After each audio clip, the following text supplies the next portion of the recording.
Fil-belt Portugiża ta' Porto beda summit informali ta' jumej tal-Kunsill Ewropew. Preżenti għal dan is-summit ta' jumej hemm il-Prim Ministru Malti, Robert Abela, li ngħaqad mod virtwali minħabba li jinsab fi kwarantina.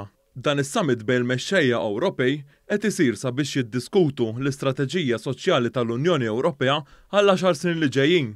Il-jum tal-ġimgħa kien ikkaratterizzat minn diversi laqgħat dwar ix-xogħlijiet, l-innovazzjoni u dwar is-servizzi soċjali flimkien ma' diversi teknokratiċi. Mill-ġimgħa fil-għaxija u s-sibt filgħodu, is-summit se jieħu s-sura ta' summit tradizzjonali hekk kif il-mexxejja tal-Unjoni Ewropea se jinġabru f'laqgħa flimkien.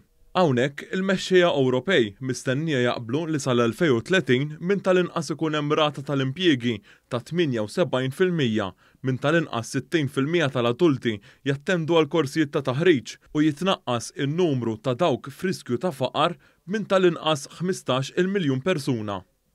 Fil-bidu ta' dan is-summit, il-President tal-Kummissjoni Ewropea, Ursula von der Leyen, qalet kif l-irkupru madwar l-Unjoni Ewropea għadu kmieni. Qalet kif dan is-summit soċjali wasal f'perjodu tajjeb, hekk kif din l-aħħar sena kienet waħda diffiċli minħabba l-pandemija. Von der Leyen qalet kif huwa ta' priorità li jiżdied ix-xogħol u t-taħriġ fl-Unjoni Ewropea.